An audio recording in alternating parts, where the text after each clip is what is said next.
and the masters of the universe. I am Adam, Prince of Eternia and defender of the secrets of Castle Grayskull. This is Cringer, my fearless friend. Fabulous secret powers were revealed to me the day I held aloft my magic sword and said, "By the power of Grayskull!"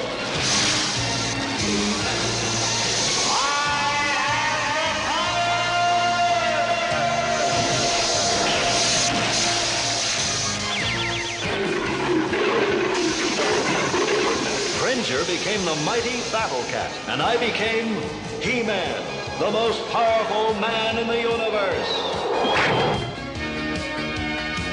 Only 3 others share this secret.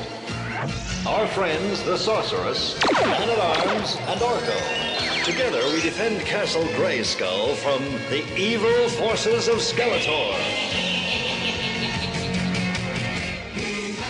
Hello, this is TFG1Mike, and welcome to the 16th chapter in Tales of Eternia. With me for this journey into the Masters of the Universe franchise is none other than OptimusSolo. Hello. This is a long book we're reading. 16th chapter already. Yeah, exactly.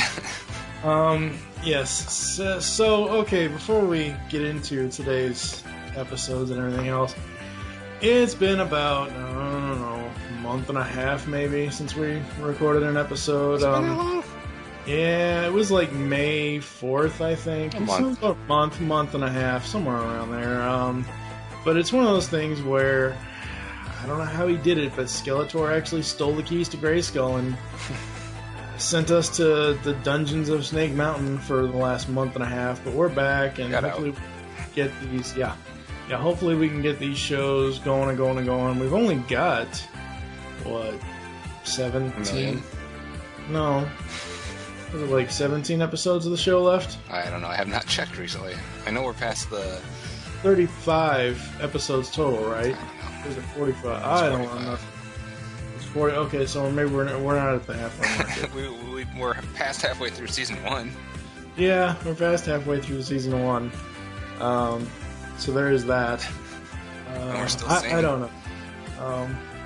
Well, I'm still sane. Yeah, we're still sane. It pisses us off, but we're still sane. Unlike that other show. So, are you ready for the powers of Grayskull, sir? I'm always ready for Grayskull. Alright, in this episode of Tales of Eternia, we will be giving you our thoughts on episode 46, It's Not My Fault, episode 47, Trouble in Arcadia, foreshadowing She-Ra, and episode 48, Castle of Heroes, or Zeros, or whichever you want to think of it as. So we hope you are ready, because it's time to go back to Eternia. I'll get Wago. Forget it, He-Man. You'll never catch me. I hate to disappoint you, Rago. I told you, He-Man, I know this jungle too well. Then you must know all about clinging vines.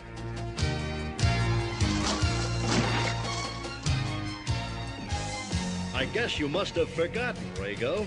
And it's your own fault, too. First up today is episode 46, It's Not My Fault. Take it away, Plotman. It's Not My Fault.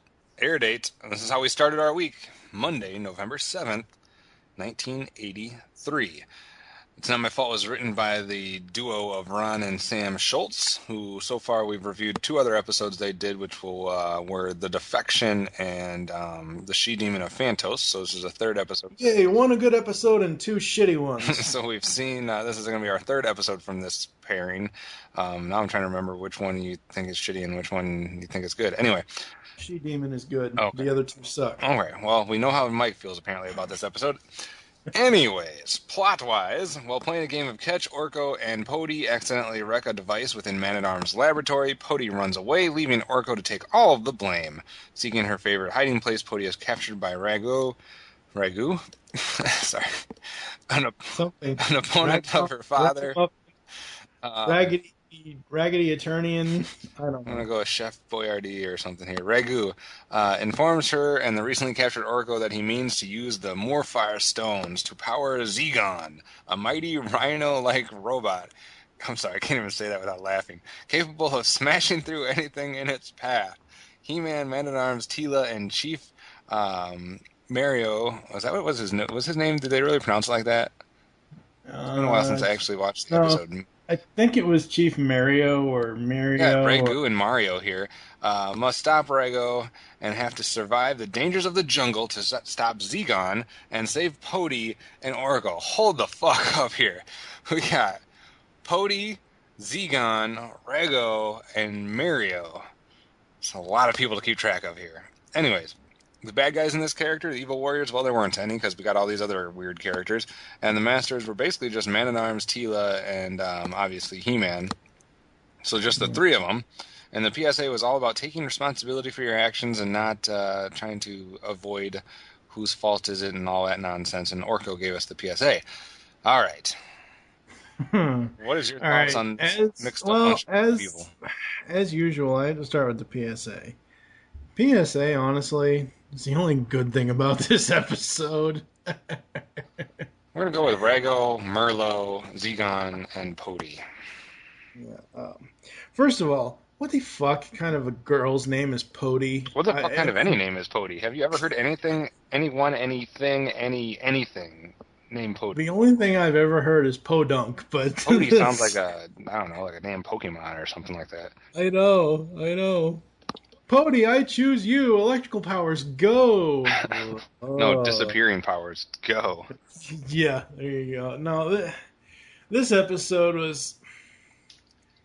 it's Lou Scheimer's attempt at teaching kids a lesson about accepting responsibility for your actions. Or the Schultz duo's attempt, whoever it was. Well, yeah, but I'm sure all scripts went through Scheimer since he was technically the head at Filmation, so, you know, it's a good message, it's a good lesson to learn. The execution is just fucking horrible. I do have some issues with this. It's just so bad. Take this episode and put it in. This is basically the kinder, gentler, less violent, Dangerous Minds.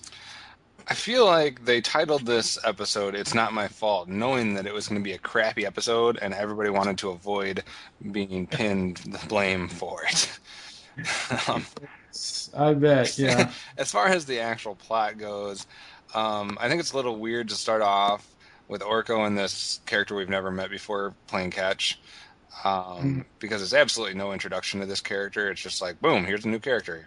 And we're just going to act like this is totally normal, that they're playing catch and they're with each other often and know each other. I don't know. It was just weird how it started. She runs away and gets captured. Orko runs to find her, gets captured. So I don't have a problem with the whole, kids are doing this, get themselves into trouble, they accidentally get captured. That's fine. And that we're going to spend the episode trying to basically save them from this new evil that is there, and it kind of has to do with another group of people and another kind of like civilization almost. I don't have any problem with that. It's not the actual premise or the plot that is where this episode goes wrong. It's more so, like you said, in the execution and the details and the little things that just kind of rub me the wrong way. Yeah, pretty much. I mean, like we were talking, I think it was last week in episode 15 when Tila gave that PSA about people who are ugly and you know what I'm talking about, the beautiful people, PSA, and where we thought that could have been worded differently or slightly differently, and it's the same thing with this. The execution of this, maybe some of the writing could have been done differently to get the message across and not just be a sucky episode. Oh yeah, and by the way, so this shy episode about sharing your opinions. Well, are you kidding me? You've known me for how long? Don't remind me. Come on now. Well, the other thing we got to bring up is this is episode 46. Yes. I guess since these are all new characters, I guess Skeletor is still in that dimension, and Evelyn and Beastman or Evelyn and Triclops are still trapped in the palace floor. For the end of the other episode. True. I don't know. This episode just, the more I think about it, the lower my score keeps going. Mike's ever-evolving score. It's just, God, the execution is so bad. It just is. I was like, when is it? And I actually had to watch this twice because yeah. Jerk. We initially planned to record this episode of the podcast about 2 weeks ago from when it actually goes out, and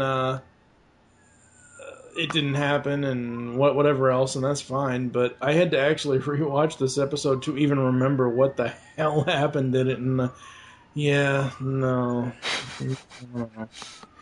Thank God. The only reason why this will get the grade that I give it is two good things about this entire episode. But what are your thoughts on the actual PSA? The PSA I had no problems with. Taking responsibility for your actions is a good lesson. They really hadn't gone. I don't think they've gone this route yet in this series. Maybe they have. I haven't memorized all the PSAs, but it seems like as far as playing the blame game and trying to avoid fault and stuff like that, and actually taking responsibility is something that they hadn't touched on. It's definitely a huge lesson that kids have to learn at some point, or else they're just annoying little brats like Pody was in the beginning of this episode. So it's a valuable lesson. I thought the actual PSA was worded fine compared to some of the other PSAs we've seen. My problem was not with the PSA on this episode. All right, we're going to head to Grayskull and see if we can find any good points about this episode. I seriously doubt it, but you never know. We'll try. Yeah. Uh-oh, that's my ball. And that's what's left of my Melectron analyzer. It doesn't look too good. I guess this means I'm in trouble, huh? Jumpin' Jupiter, what happened here? Orko accidentally broke one of my inventions. Uh-oh, you and Pody got a little carried away in your game, huh? Was Pody involved in this? Oh, I'll take all the blame. No, I think you should tell Pody to come up here also. But she'll think I told on her. Orko, you know her father is chief of the Phantos tribe. I'm sure he'd expect his daughter to take responsibility if she had any part in this. So we have made it into the hallowed halls of Castle Grayskull, and the only thing I found cool about this episode, ziplining, wee. I'll get to that later.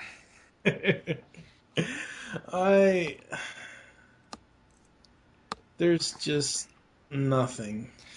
One thing I like to do in any episode that features new characters is to look at those characters and kind of get an opinion for how I feel about them.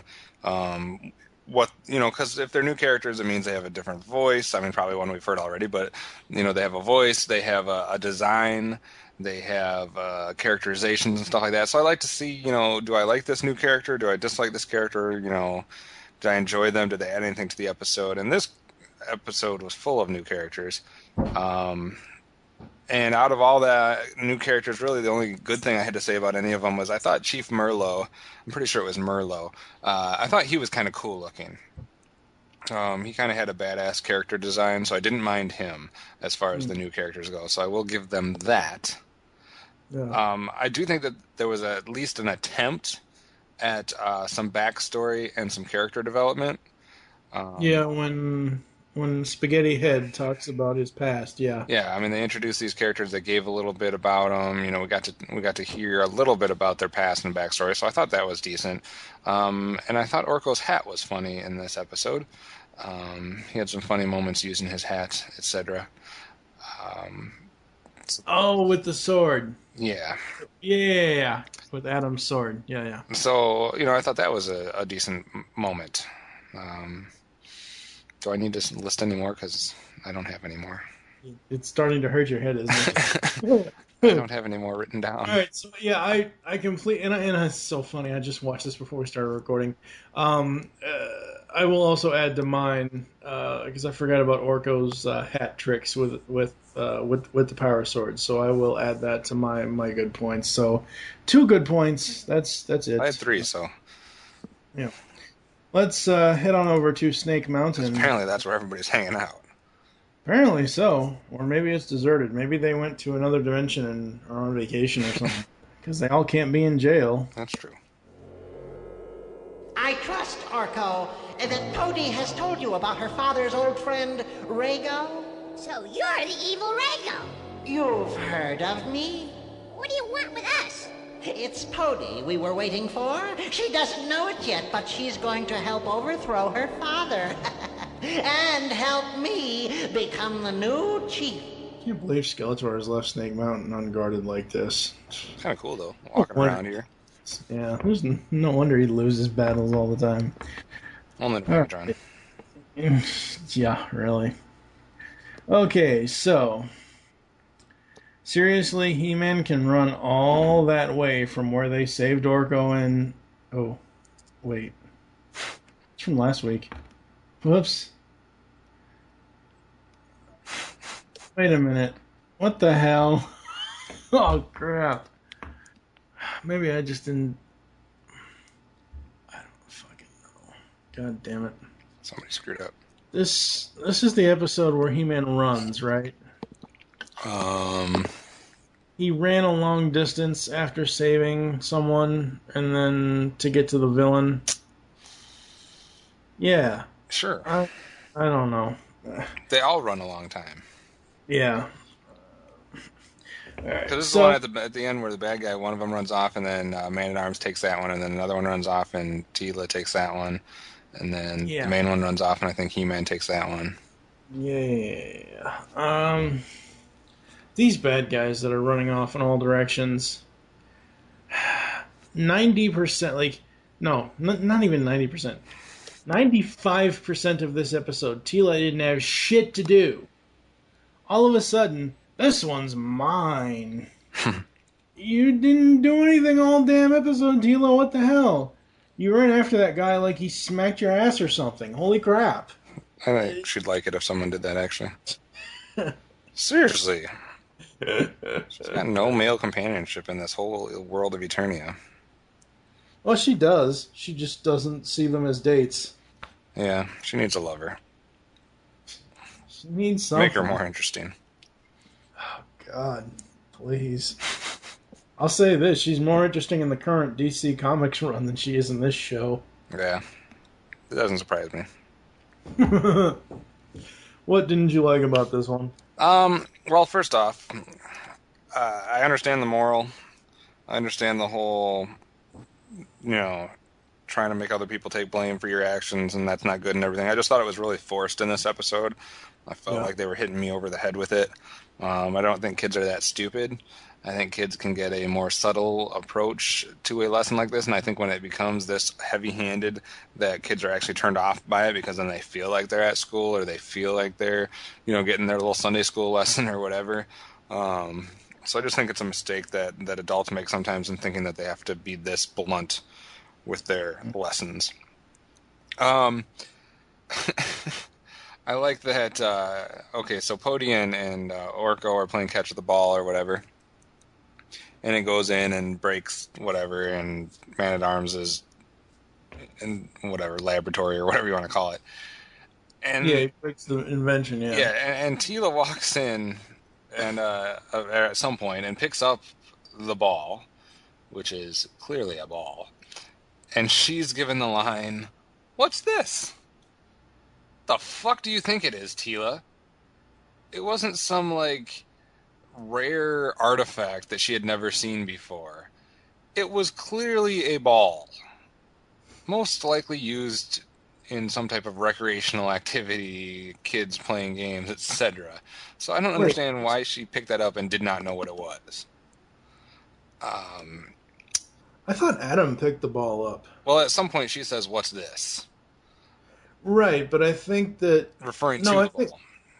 I don't think so. I think she was referring to the damaged machine because Adam, I think it was Adam that picked up the ball, and because Adam says, "Oh, your game with Pody kind of got out of hand, did it?" And then she was referring to the ball. I don't know. Uh, I'm not trying to say you can't dislike the moment. I'm just saying I think you're a little confused like I was earlier. anyway, I'll have to rewatch that and see what it. Yeah. Zegon. That thing looks retarded. Thing looks like a metallic rock steady. It's like a big freaking metal rhino that has absolutely no maneuverability or mobility. It just goes straight. And it's one of those things where no matter what, even if it's not hitting things, like it literally should only be destroying things if it hits it like right on the rhino's horn thing. Mm-hmm. But literally just anything that comes into like its vicinity just gets destroyed by some magical power. And That's not good. and they use the same animation 3 times in a row of it going through the jungle. Now I know, blah blah blah. They used a lot of stock animation. We have He-Man doing the same movements a lot of times throughout the series, but doing it with this vehicle 3 times in a row within a 10-minute period seems a bit much. Like, Yeah. I don't mind using one animation for He-Man in this episode and maybe using it once again in the next episode, that type of reuse. But when you're doing it boom, boom, boom right in a row, I'm like, wow, I've seen this scene 3 times now this episode. Mm-hmm. All right. Yeah, I love zip lines. Zip lines are one of my favorite things to do on a playground as a kid. And one thing I learned on most zip lines, unless they're completely level and rigged this way, that zip lines don't go both ways usually. Like if they are at an incline, Oh yeah. you zip line Down or up. down. You don't then get to return it the way they were returning it.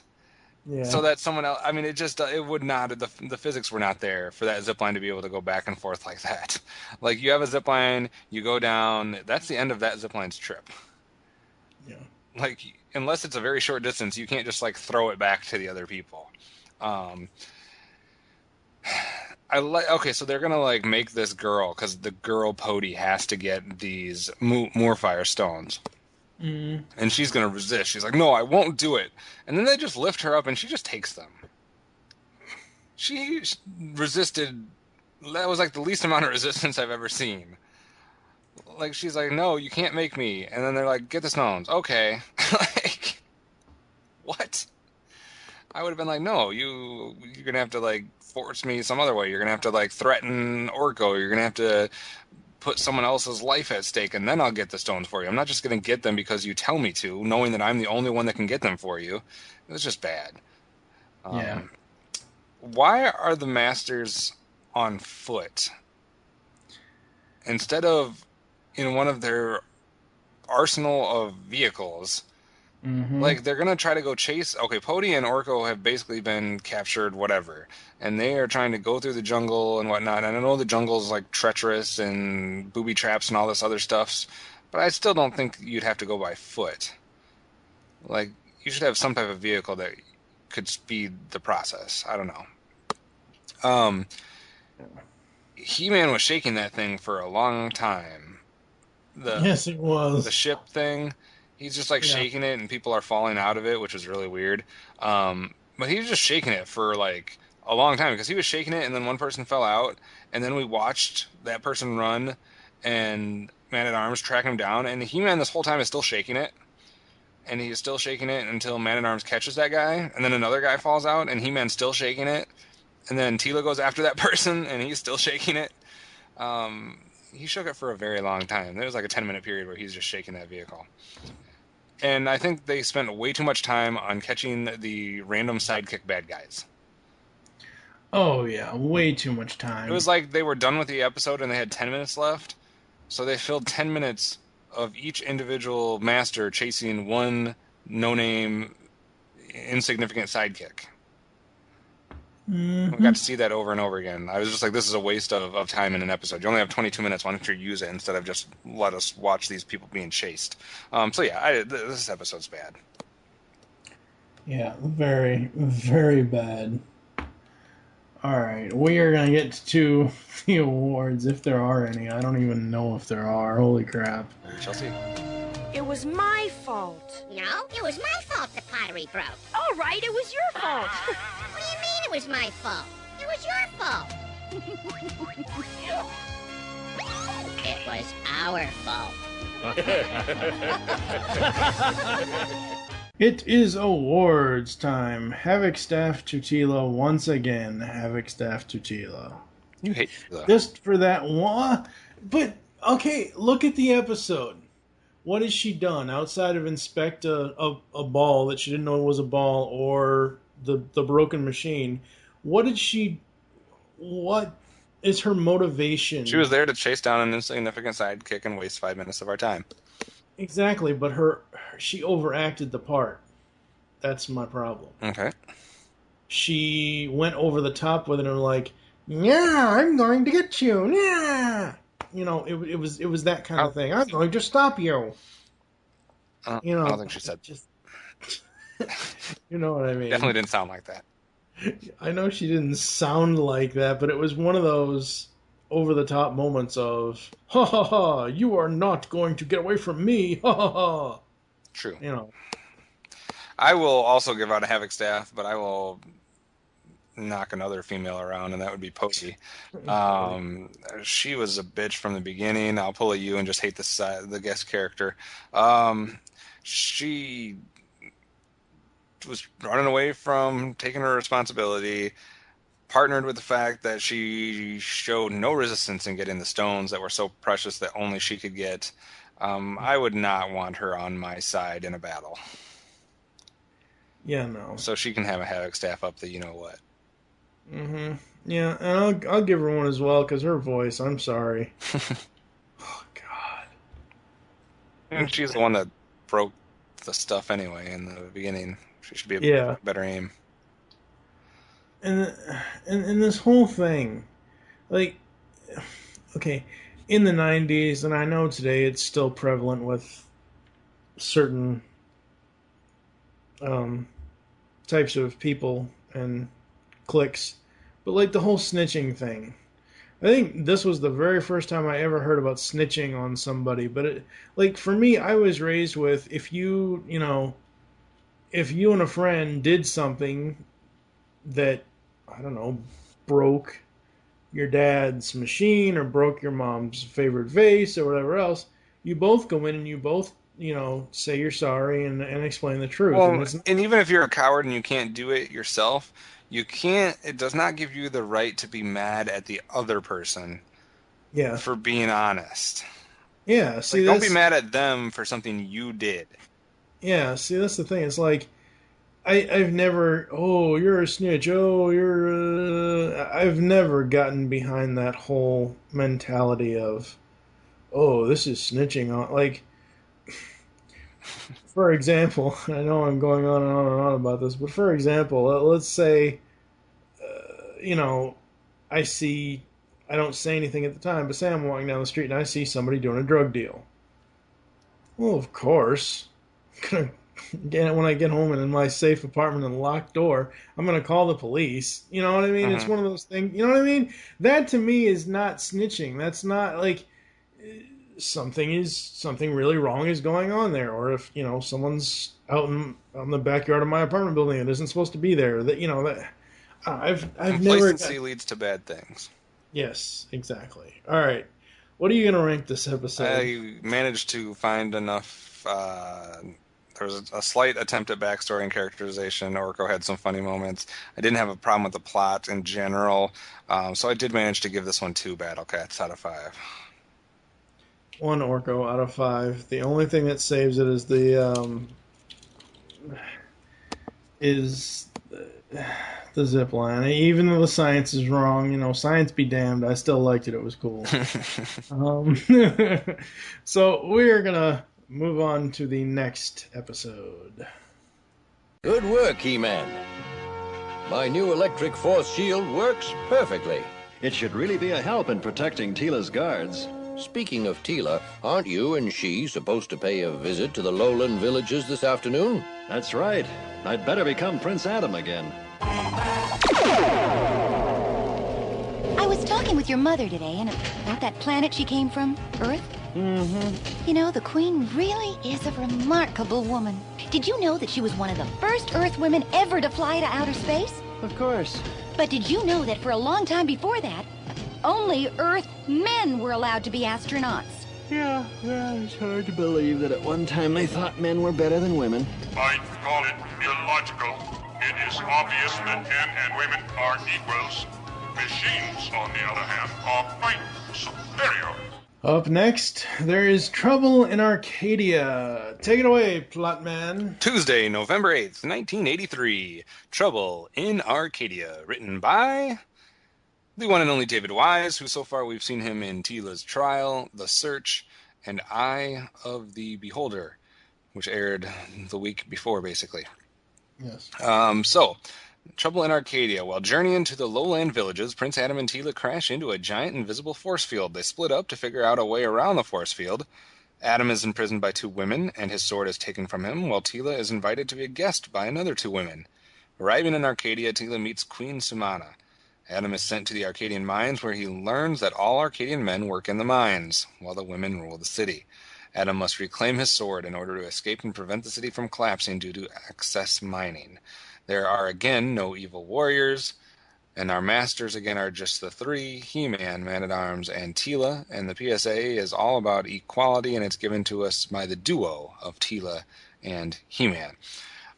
So, Sarah, what do you think about this gender role plot line that we have? What year did this air? 1983. They're 2 years removed from having this as the main focus of She-Ra. Now, I'm not spoiling anything, because I know we're going to get to Myths of Etheria eventually down the line for the She-Ra show, but She-Ra... He-Man and She-Ra, they are... Like, the He-Man show to me is not necessarily all about male chauvinism, but it's pretty much, like...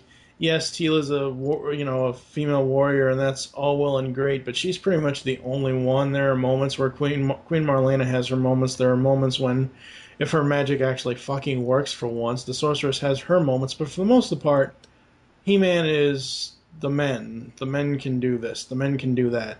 You fast forward 2 years from 83 to 85, and they basically wrote the females to be the heroines, the heroes, whatever, and the males are pretty much, the dumb ones. And as soon as I saw this episode, I'm like, hey, foreshadowing. Nice. The overall plot, I liked it. I thought it was interesting. It's not anything I haven't seen before with this main stereotypical, plot. But I enjoyed it. I thought it was interesting. I got tired of it, and the other thing is, as soon as I saw this, the main thing I thought of was Wonder Woman and the island her and her Amazons live on called Themyscira. It's basically an island filled with women with no men whatsoever, so this is a little spin on that. These people actually turn men into slaves. I think the interesting part here,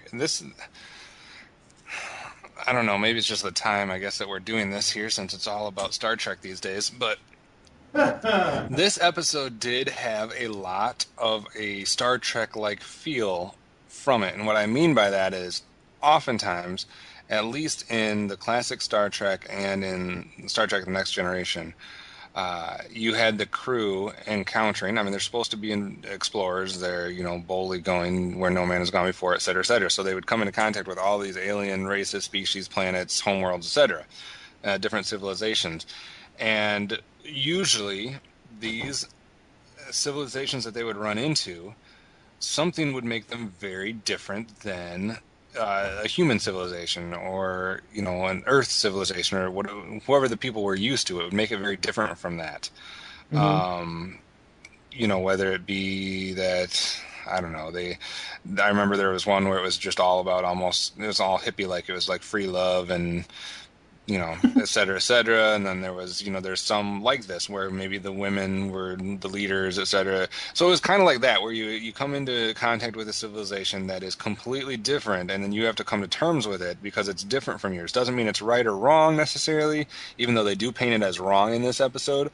But you're coming into contact with a civilization that is much different than yours. One major difference between Star Trek and He-Man, I mean, there's many, but one major one is obviously the Prime Directive in Star Trek. You weren't supposed to interfere with that civilization, and you weren't supposed to try to change it, whereas Tila and He-Man are very set on changing these people's minds and telling them that they're doing it wrong. I don't know how I feel about that, but it did have that Star Trek feel for it, and what I liked about the plot here is that He-Man and Tila, one guy and one girl, are thrown into, almost forced into taking a part of this civilization, because He-Man is in the mines with all the guys, and Tila is being, toured around by all the women and shown, this beautiful village, etc. So I didn't really have too much of a problem with the plot. Again, there are some execution issues like there was in episode 46, but we will get to those later. Yeah, this to me, now that you mention it, this to me is a combination of He-Man, Star Trek, Wonder Woman. No, seriously, because of the whole... It's a combination of a lot of things, just because it is just the way that the plot is. And yeah, I mean, not everyone can throw a giant ice bomb into a volcano. So let's go ahead and get to Grayskull to see if we can find any good moments after this. What is it now? These mines are worse than I thought. You haven't seen the half of it. Come with me. Those shoring girders could go any time. This place has been mined to death. What's above this mine? The whole city's up there. Well, then if that ceiling caves in... The city will be destroyed. I fear for the Queen. I've tried to warn her dozens of times, but she won't listen to me. Even though... Even though what? Well, I think she likes me, but of course she'd never admit such a thing. But she might listen to you. Me? Why me? Well, if you really are a prince... Well, it's worth a try. Let's go. There's no telling when these mines might cave in. Alright, we have traveled all the way back to Eternia. And entered Castle Grayskull. What are your good thoughts or good moments for this episode? I like the way the episode opens. It's a different visual than I've seen before, because it opens basically showing He-Man from his back. And it's almost like a silhouette of his back, and then it kind of pans up or whatever, but I haven't seen them do that before, so I thought that was kind of a cool way to open it. And then we're treated with his electro force shield at the beginning, which definitely reminded me a lot of like the action figure with the shield, because you don't usually see He-Man with a shield, but the action figure had one. At least one version of the action figure had one. Actually multiple versions of it. So I thought that was cool to see him with the shield. I absolutely love... I mean, we've been treated to a lot of great humor from Orko. Even more great humor from Cringer / Battle Cat. But you know who's just consistently funny is Attack Track. Yeah. The Attack Track has great humor, and it was definitely prevalent in this episode. I like the development and character of the new civilization, kind of how they show that, how they explore that. They kind of go into depth of how this is how things work, and all the different layers to it. So I thought they did a good job of actually giving us some meat and not just ignoring, not just being like, oh, this is a new civilization. We're not really going to tell you much about it, but accept it. So it was a unique and interesting story. I like that. And I did think, I don't know why it's totally out of left field, and it added absolutely nothing really important to the episode, but I thought it was hilarious that Orko was sleeping in the Attack Track the whole time.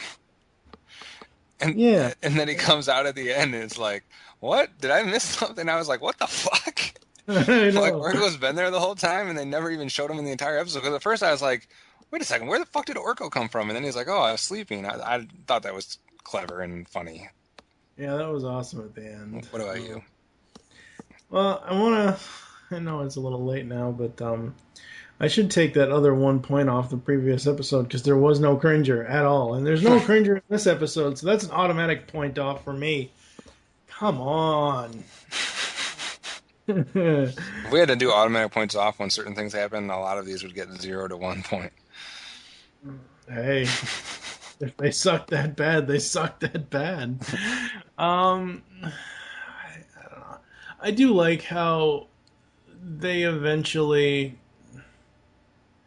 I don't think it's more so that He-Man and Teela are trying to interfere and convince these people to follow their way. They're more so trying to convince them to follow a more logical and because the whole point of the episode is equality. You know, everyone needs to be equal, and that's not just a message for Eternians. That's a message for all of us. Yeah, Oh, you're starting your Darth Vader breathing. I just think just a little bit with the actual, like they tried to explain it at one point, and they actually said, that their society is one that does benefit from the women being in charge and being separated from the men. That there's no fighting, there's no animosity, jealousy, et cetera, et cetera. So they were avoiding a lot of bad things about society. But as Tila said, there's also no love, there's no companionship, there's no, a lot of these human nature type things. So, I mean, the only thing that I think is wrong about what their civilization was doing, because I think each civilization should be able to, do things the way that they want to, for the most part. The only thing that was wrong is that they were actually enslaving the men, as far as I was concerned. Like, that was, if they were just separating men from women, and women were in charge, so be it. Yeah. But to actually then enslave the men and have them be in their workforce, that's when it crosses a human rights and a human equality line that I'm not comfortable with. Exactly. Anything else you got? No, not for Castle Grayskull moments. All right, let's head on over to Snake Mountain. No, Teela. Now that you know our secrets, I cannot allow you to take them to the outside world. Caesar!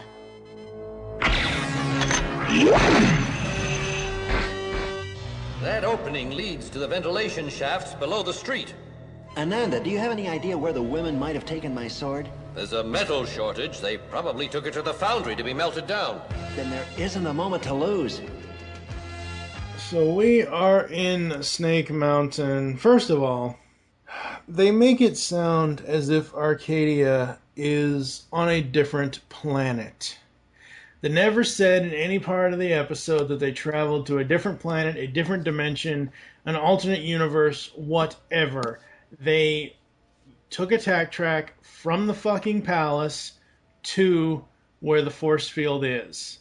The force field itself, I meant to bring this up in Castle Grayskull moments because that was a nice little nod, even though they probably weren't doing it intentionally. The force field dome around a city to me always reminds me of Gorilla City, where Gorilla Grodd, one of Flash's villains, is from DC Comics. So that was a nice nod. But reminds me of the Thunderdome. Yeah, there you go. But it's one of those things where they never say that they have to go off planet, off of Eternia whatsoever. Yet later on they make it sound as if Arcadia is this whole other planetary thing. I don't like that at all. Yeah, I can understand what you're saying with that. Well, we've talked about this before. Every time you see a map of Eternia, it's pretty much a look-alike of North, South America, and whatever else is over to the left or to the right. But every time that they've shown it, hell, we can go back to the science lesson Sorceress gave. Up here is the Mystic River. Down here is Snake Mountain. Eternia is essentially Australia. One line all the way through the whole fucking planet. It's too damn weird that they did that, because it makes no sense. Why not just say, oh, well, and they even say they're going to it's the right, oh god, the writing is hard in this episode, because they say they're going to the lowlands. The lowlands, that's what they said. They're, isn't it? Yeah, it's in your plot, right? Yeah, it says lowlands.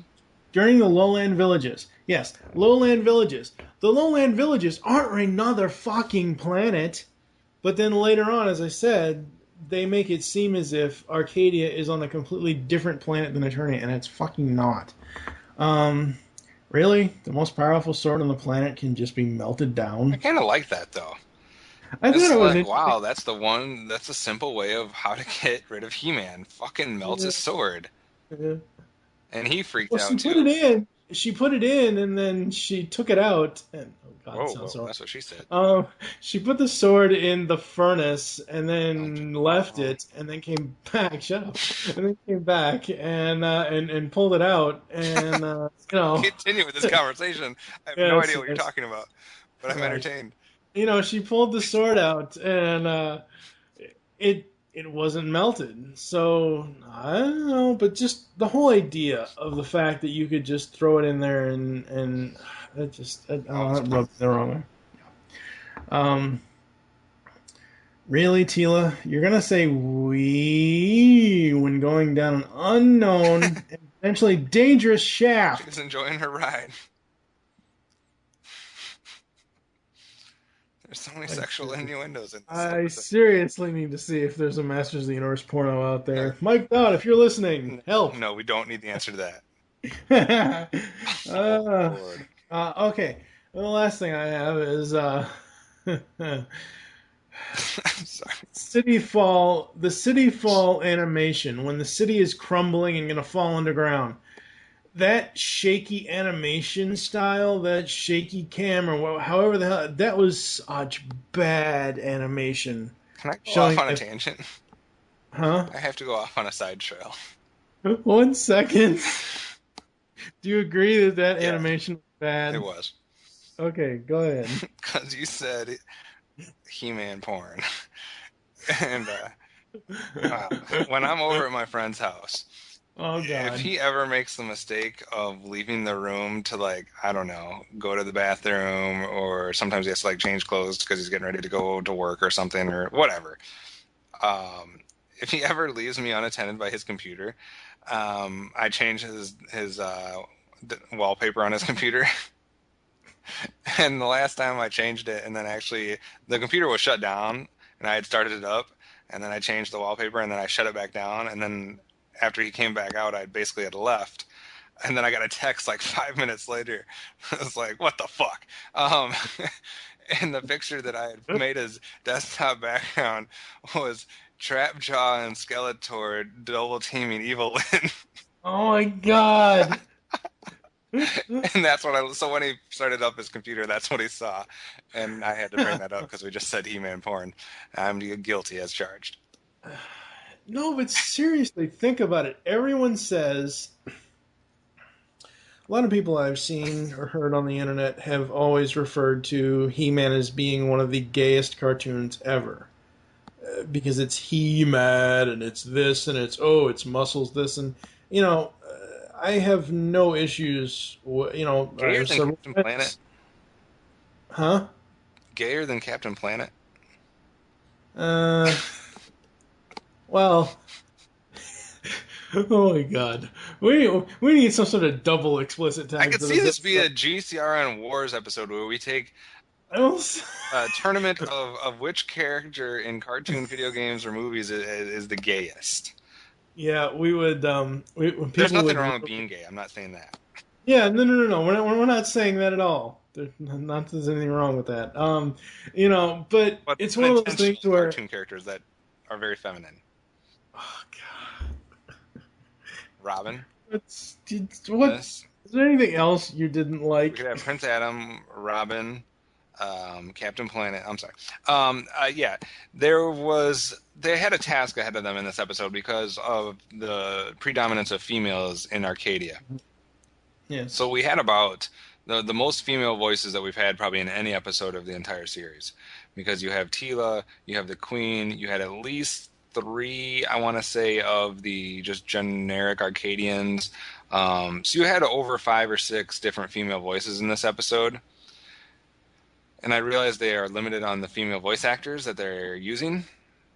That still does not excuse whoever is doing the direction and the voice work here from forbidding Linda Gary from using her exact Evil Lyn voice for one of them.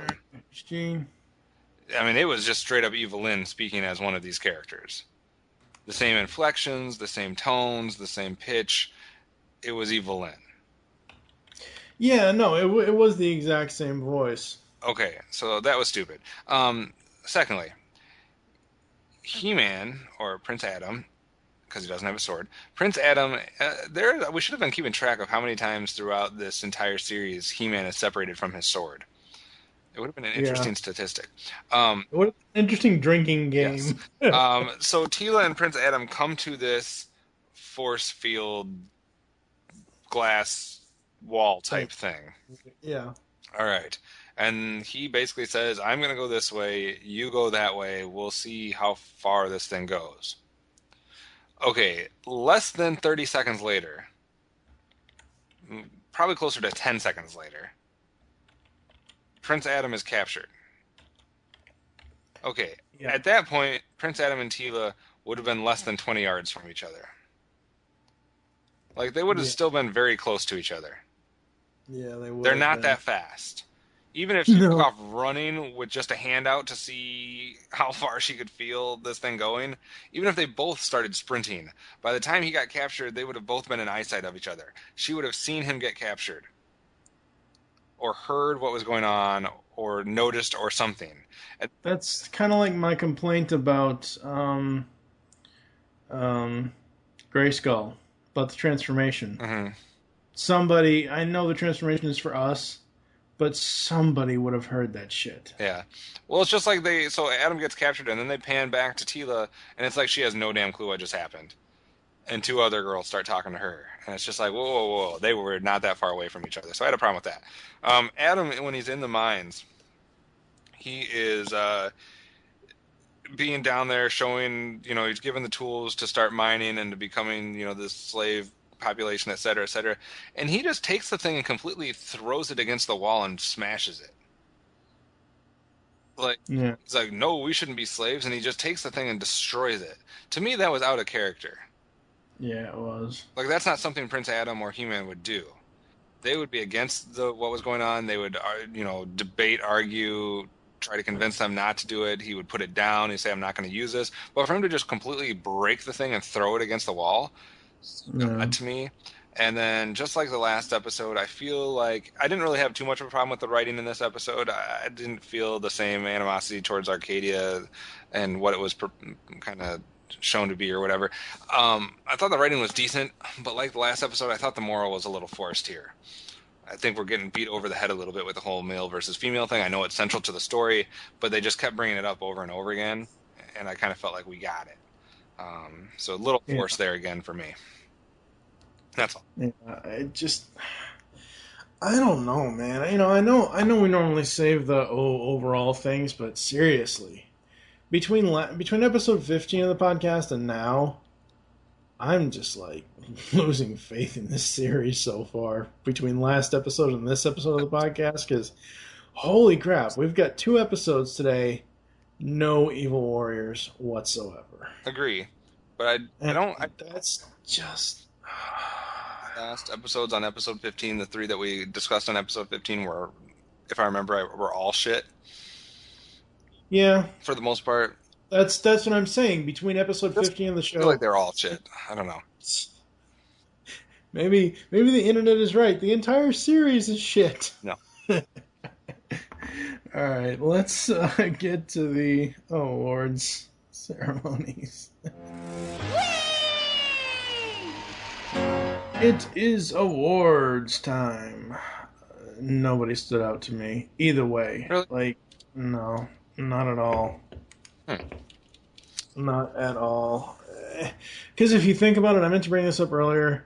This is not only a sexist story from the female perspective, but it is also a star-crossed lovers story, kind of in the background, because the queen, she loves the head male that's the slave, and blah, blah, blah. God, that's what I meant to say earlier. It's a cross between Wonder Woman, Star Trek, and Romeo and Juliet. That's what this episode is a cross between. I have to disagree with that last part. I do have some people that stand out in this episode. For me, a little bit. I know we like to hate her, but I am actually going to give a power sword to Teela. I think she played a good role in this episode.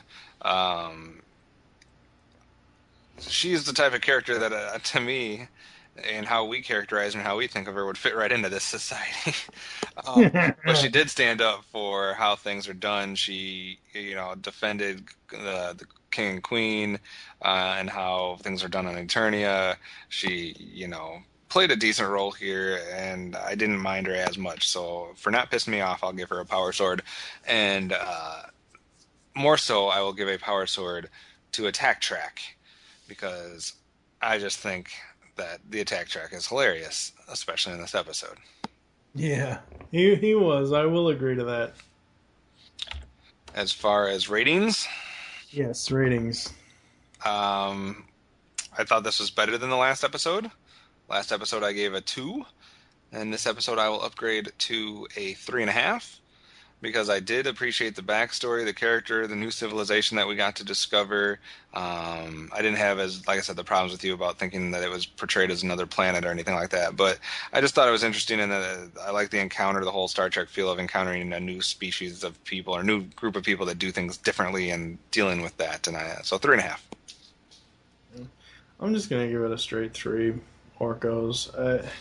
I like it. I enjoy it. Yes, you're right. Track is hilarious, but it just... If they had worded it insane... Like, okay, take a look at Thundercats, the original Thundercats series. They mention going to the Burble Village or going into the woods to meet Willa and her people, or going to the Ice Mountain. Like, they mention regions on one singular planet. Mm-hmm. There are times in He-Man where they say, oh, we have to go to Trala. We know Trala is an alternate dimension. Oh, we have to go to we have to go to Phantos. Phantos is another planet.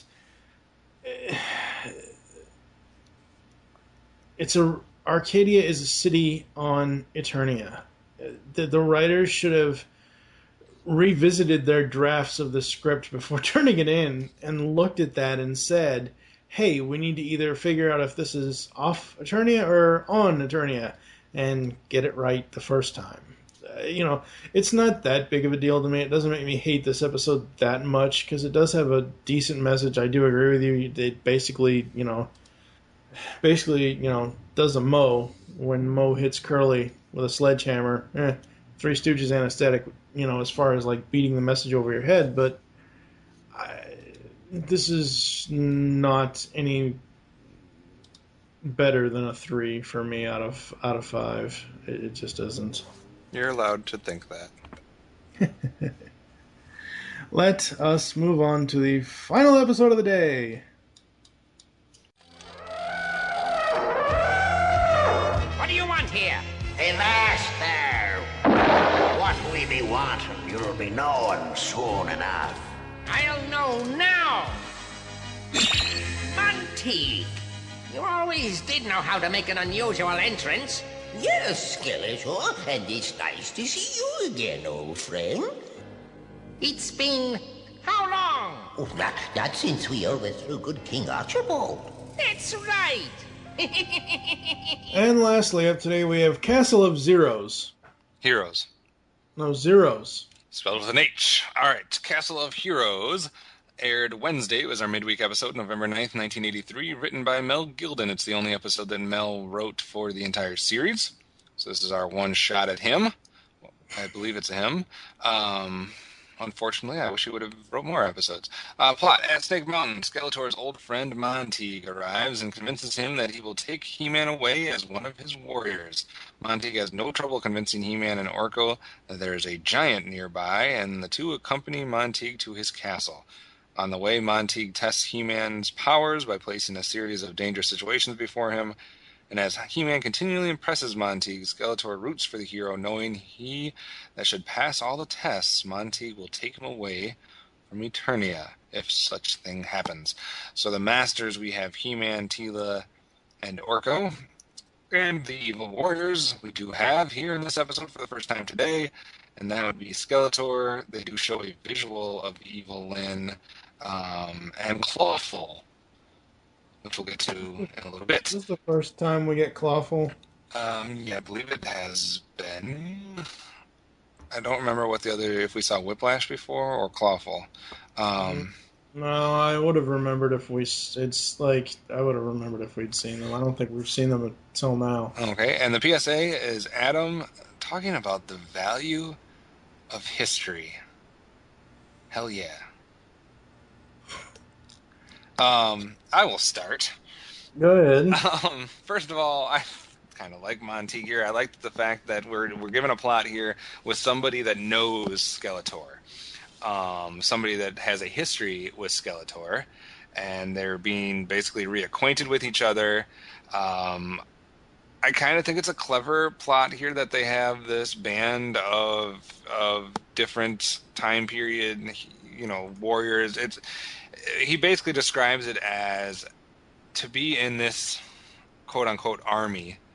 You had to be the most feared or most powerful person in the universe at some given time. Whether it be way back when, whether it be in some space world, whether it be on Eternia here, you had to be the most powerful person or the most feared person to a given civilization, and then you could be part of this basically this army that he conjures up here. And I think it's clever that we've saw a number of different ways that Skeletor has attempted to get He-Man out of his hair, whether it be deport him to a different dimension, whether it be he's tried a number of different things, and this time it's like convincing someone else to take him away into his own, in this case, army. So I thought that was kind of clever. And I love a story that talks about history and how valuable it is to know history and all that. Yeah. How did you feel about the... Oh, and I like the fact that we have the evil warriors here, so that was good for the plot, to reintroduce some of them. So I like that. That was interesting. The evil warrior stuff was great. I can't believe I didn't write this down when we get to Grayskull, but I thought of it now. This is basically a buddy cop episode. Or buddy villain episode between Skeletor and Monteague or Monteague, Montork, Mon whatever. There's so many freaking Mons. Holy crap. What up, Mon? Yeah. What up, Mon? So I had no problem with the plot. What do you think about this whole... No, I don't have any problems with the plot. It's just some of the stuff that happens in the episode that's just...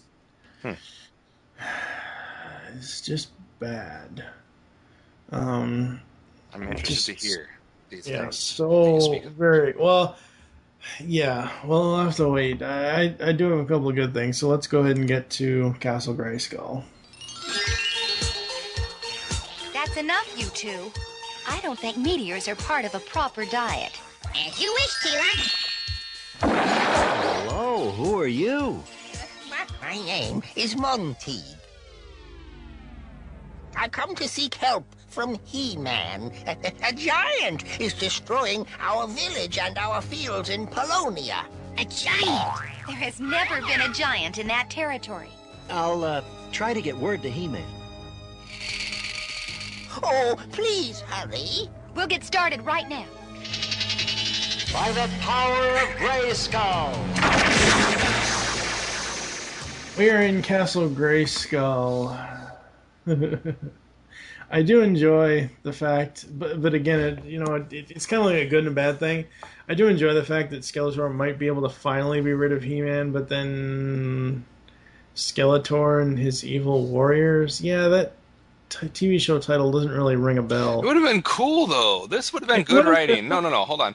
We get He-Man out of Eternia somehow, not just for part of an episode, but we get him out for like a 5-episode arc.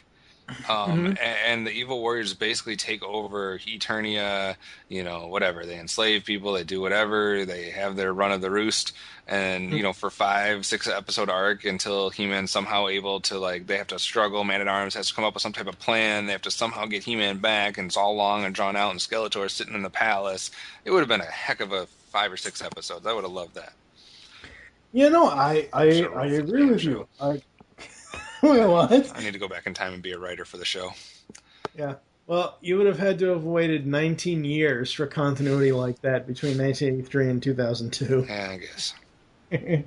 No, I'm not saying it's a bad thing. I'm just saying that I like the fact that Skeletor did want to be rid of He-Man, and he could potentially have been rid of He-Man, but like we hypothesized a couple weeks ago,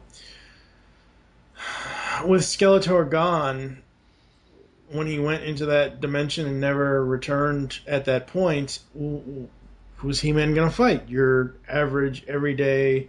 The Arcadian. Yeah, the Arcadia. He's gonna fight the lesbian community. Can't hit a woman, though. So his power would have been useless. Why is my brain flashing to the scene in Wild Wild West and when they're on the train? Why is any scene from Wild Wild West in your head? Because of what you just said, and Will Smith says to Kevin Kline, your chivalry is about to be tested because he won't hit a woman. The only thing I know about Wild Wild West is the song. Anyway, it's not my fault. The show's on cable. Wild Wild West. Yeah, I know. Ooh, yeah, I'm so putting that this now. I also like that Skeletor seems to have friends throughout the universe, quote unquote friends. It's good when the bad guys have people to get together, and it's almost like what's the opposite of the Justice League? Legion of Doom. Yeah, the Legion of Doom. It's good. Hey kids, look, a hidden planetary message.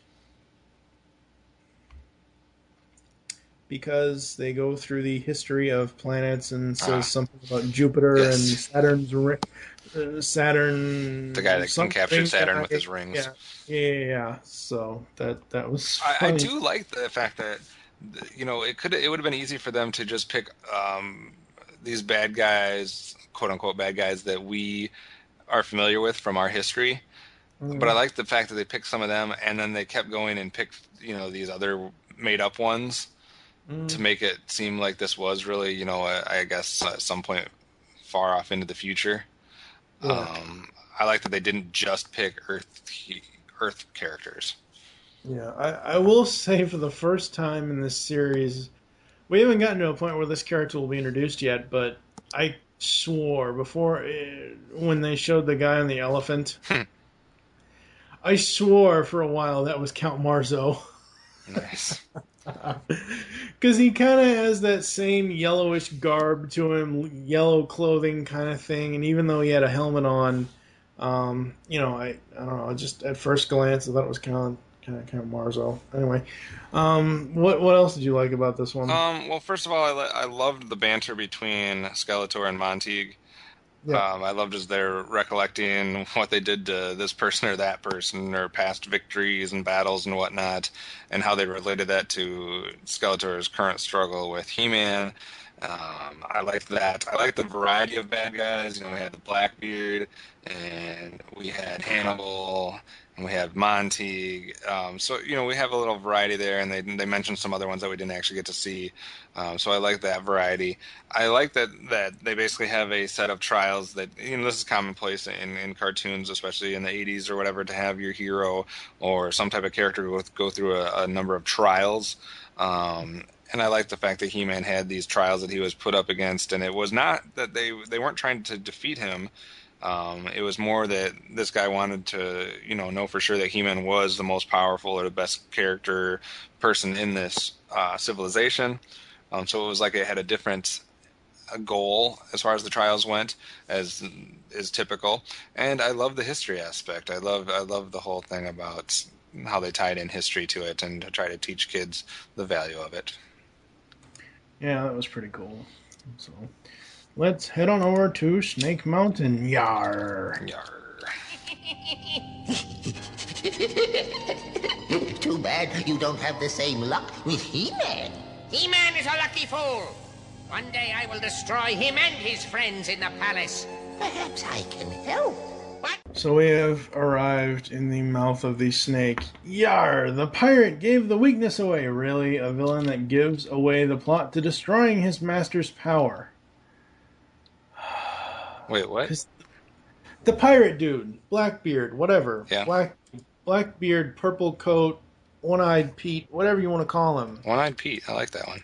He tells He-Man the only way to make all this stop is to destroy the dome. He basically gives He-Man the means to... Yeah, that was convenient. End all that. I'm like, really? you're really going to give the good guys a one-up on how to defeat you? Classic villain air. Yeah. Okay, at the very end, there's a corridor where they run into. Or He-Man drives I don't know. Somehow, there are two different corridors in this open passage. It's like an open field, but there's two mazes at each end of it. And He-Man and the Masters go into one, and then they force the villains into the other, and He-Man traps them with the thing, and then the elephant starts banging. But, like, it's not a jump in logic, it's a jump in the animation, because the villains are out in the open, and then all of a sudden, like, He-Man runs over, and he doesn't even push them back, and he pushes them back in there, like, when they're right there. So how did he get them from being out in the open in the middle of a friggin' field to being right on the edge of going in and being able to... it was weird. You might have to go back and watch the end scene, but it was weird to me. I don't know. We'll bring you back to Earth, He-Man. Oh, are you fucking kidding me? I had that problem too at first. No, hold on. At first I had that problem too, but what they were saying was he was way on top of the cliff, and they would bring him down to the earth, like the ground, where they were standing. They didn't say to the earth. That's what they were saying, though. I know, but... Because at first I was like, what the fuck did they just say? But no, they were talking about getting him off the cliff and down to solid ground. But that cliff wasn't even that high. I mean, I know, but they were helping him out, bringing him back down, because I caught myself with that, too. Yeah. Orko's clapping looked weird at the end. Like, the animation on him clapping, that was just... It's not like, oh my god, Orko, what the fuck are you doing? It's more so, oh god, it's such bad animation. Yeah. And, why is this episode called Castle of Heroes? There's no castles anywhere in the entire fucking episode. And there's no heroes, really. And I mean, no heroes other than He-Man and Orko and Teela, unless you're going to count when the spell wore off and the two guys saved He-Man from falling to his doom from the very, short mountain. Yeah, so, yeah. I don't understand the name of this episode either. I don't know if it's a reference that I'm just not getting. Yeah, I know that there's a big, game thing called Castle of Heroes, but that came after this, so it couldn't be that. Yeah. I don't know if there's some other Castle of Heroes that it's a reference we're not getting, or why they name this Castle of Heroes. It seems like it's more like a use a word other than castle, since they're not showing any castles, but it's more of villains or warriors. I don't know. It seems like it should have been named something completely different, because I don't understand what Castle of Heroes is in reference to. Yeah, you said last time in episode 15 when we got to the next on Tales of Eternia, when we got to that point at the end of the podcast, you're like, oh, I hope that episode is good just from that title. And the episode is good, but I don't almost every episode to this point, or 48 in, mm-hmm. Almost every episode has had something to do with the title in one way, shape, or form, even if it's a small little moment. And this has nothing to do with the title whatsoever. Like, when I saw that title, I'm thinking, ooh, he's going to get Stratos, he's going to get Ram Man, he's going to get whomever else, and they're going to have to defend Grayskull against Skeletor, or against Merman, or against, a horde of Skeletor's warriors. Yes, I intentionally said horde. But it just, the title, ugh. Anything else for... Yeah, I had a couple things that I had written down here. First of all, there's one point where Herc the elephant is like running with Hannibal on top of him, and this little like metal arm comes out and grabs his leg. That thing would have been snapped, because the thing didn't even fit over his leg. But yeah, like a little metal arm is not going to be able to grab an elephant's foot and stop anything. Yeah, no. There was an interesting animation flub I want to call it a flub, mistake on Monteague's. Should I call him Montague or Krang? He sounded a lot like Krang. He's a gray Krang, yeah. But Montague is drinking this glass, and he like has this weird way of drinking with his fingers. He basically just puts his fingers in it, and it somehow lowers and disappears like he's drinking it, which is fine. But if you're watching the scene when he's drinking, he does that. He puts his fingers in and drinks it all. And then they cut away and they cut back and his glass is full again. And he re-drinks it. Like, I don't know where he was getting the refills from.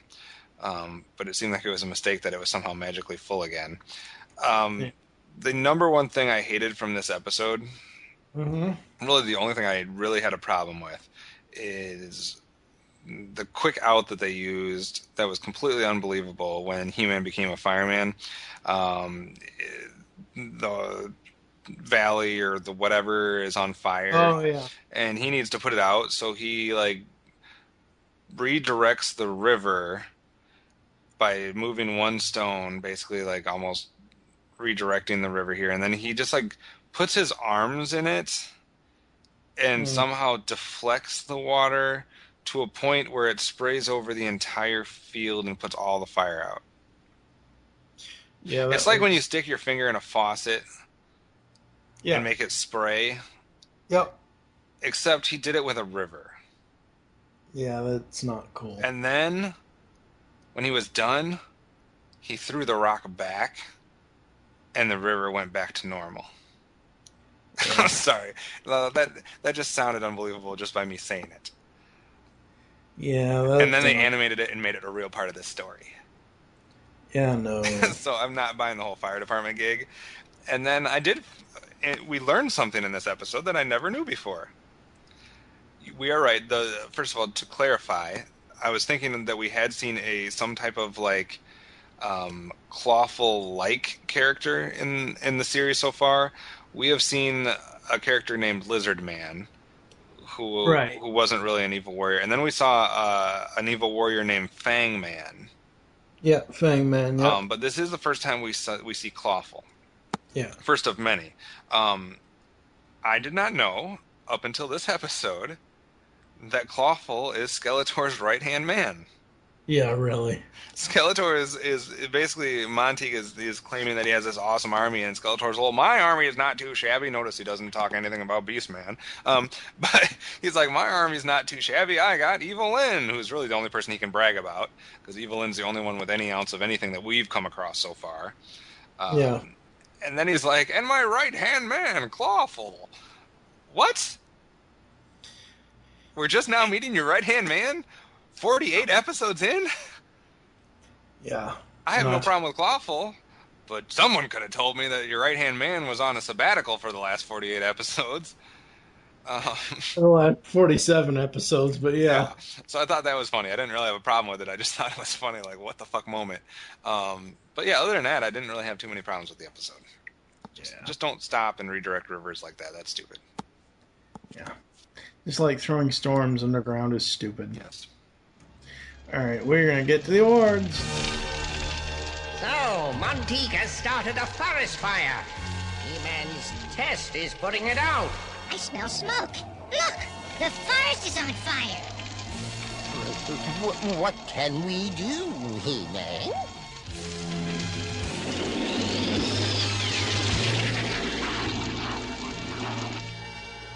He knows what to do. He always knows what to do. It is strange that you are cheering for He-Man. Fool, if he passes the tests, Montague will take him away and we are rid of He-Man forever. It is awards time. Do you have any power swords or havoc staffs to give out? Yes, sir. I would like to give a power sword to Herc the Elephant. Because I actually enjoyed the elephant in this episode. I thought he did some cool things, and he helped out. And I don't know why. I just felt like giving him a power sword. And I would like to give a power sword to the newly christened right-hand man of Skeletor, because it's his first episode, and Clawful seemed like he actually entertained me in this episode. I know he didn't really play a big part, but I did like the fact that he was sitting there with Skeletor as they were observing things, and he was like chiming in and giving his 2 cents. So I actually enjoyed Clawful in this episode. For me, Skeletor should have just fucking known better. He saw someone that might be able to do his dirty work, and he said, "Go for it, buddy." He should have fucking known better. I'll watch and try to help later if it needs to. Havoc stuff for Skeletor. What do you rate this one? I actually really enjoyed this episode. I enjoyed seeing the different bad guys from the past. I enjoyed the whole idea of this army of all these ultimate bad guys. That's a cool thing. It's like a tournament all of its own that we should do at some point. And I liked the introduction of a new character. We've been waiting for a while. We got Clawful. I liked the fact that we had evil warriors at all, since we've been missing them for a few episodes. I liked the history aspect of it. I liked this episode. It was the best episode of the day. I will give it a 4 out of 5 Battle Cats. I'm going to give it a 4 out of 5 Orcos. It loses points. It loses a point. I wanted to give it a 4.5, but that fire... Yeah, the fire department thing and the... Yeah. What was the other thing? Oh,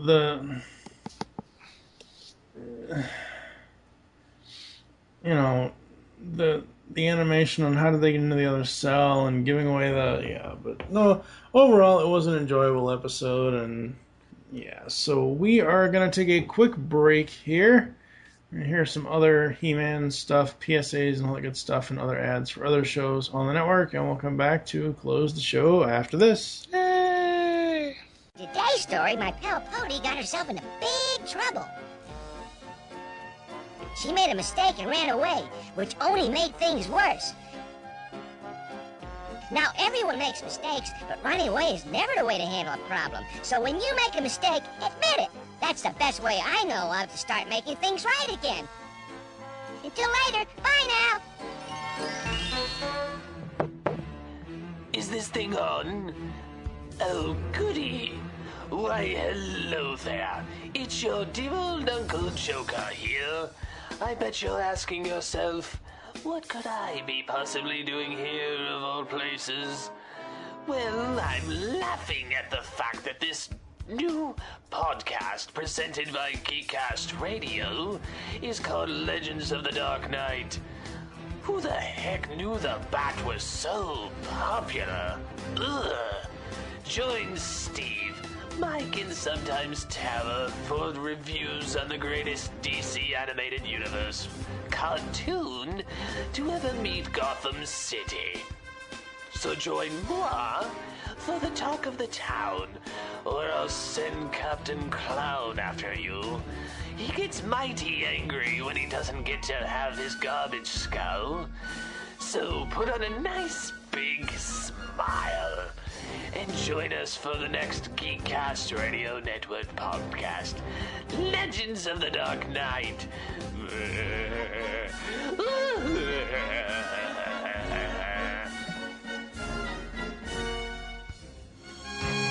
A very long time ago, a wonderful document came into being. It was called the Magna Carta. It was the first big step in recognizing that all people were created equal. But even though more laws have been passed to guarantee that, there are still those who try to keep others from being free. Fortunately, Queen Samana realized in time that only by working together could her city be saved. And that's the way it should be. Together. Right? Right. Soundwave, jam that transmission! Rumble Frenzy, Ravage Rat-Bat, Eject, Operation Interference. No, there will be no Operation Interference. I am TFG1Mike, and you should be listening to my very first podcast, the TFG1 Podcast. 24 episodes covering the entire U.S. run of the 1984 Transformers cartoon. I also have a few supplemental episodes and an interview with Stan Bush. I bring in guest hosts who will be full-time co-hosts in Steve Megatron and fan of the show now co-host Pecan Court Michael. So check out the TFG1 Podcast. You can find it on iTunes and the web at www.geekcastradio.com. Transform and roll out. Rico certainly had an exciting lesson in history today. Of course, chances are most of you won't have the same opportunity to meet any of those famous people who lived long ago, but even so, remember that just like you, they were very real. For the most part, the people we read about in history books led pretty exciting lives. And that's why, to me, history is like, well, it's like a great adventure story. And the best part is that it really happened. Well, see you soon. So we are back. And any final thoughts or overall thoughts for the series? I like the introduction of a new character here. At the end, I do like the Evil Warriors came back into it here at the end of our 3 episodes. But again, we're kind of in this funk here, the stagnation. I do feel like it could turn a corner here, and it wouldn't take much to get us going back in the right direction. But I gotta just cross my fingers and hope that happens sooner rather than later.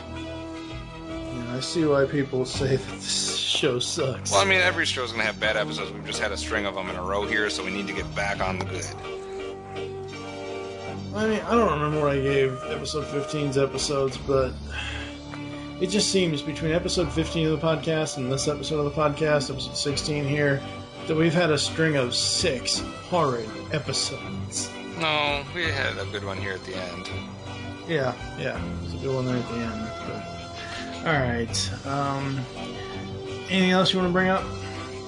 No.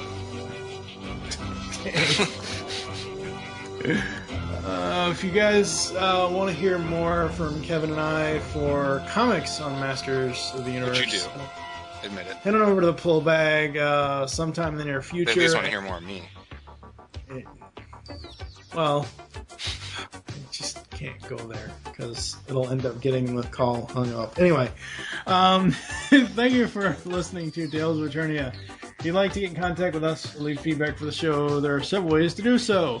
Visit the website, geekcastradio.com, where you can comment on each and every one of the posts. Send email to feedback@geekcastradio.com. Join the forums over on geekcastradio.com. Please do so. Leave the show's feedback in iTunes. We want iTunes feedback. Give it to us now. Follow us on Twitter. You can follow @GeekCastRadio for all the network updates. Mine is TFG1Mike. What is your Twitter? OptimusSolo. Become a fan on Facebook. Go to facebook.com/GeekCastRadio Network. Call the voicemail line to tell us you're leaving a message for and your name. 502-526-5821. We hope you enjoyed the tales today, and don't forget to join us in our next adventure when we will be discussing episodes 49, 50, and 51, which are Temple of the Sun, Wizard of Stone Mountain, and Driel's Return. Yay, orco porn. We're going to a sun, a mountain, and orco porn. For now, I am TFG1Mike with the one and only OptimusSolo. The power of Grayskull. We all have the power. Yes, sir. So, hooray for that little bit of difference. Hey, you two, knock it off! Orko, what are you doing here? Trying to sleep. Orko, you've been asleep in the back seat all this time? Yeah, I hope I didn't miss anything exciting.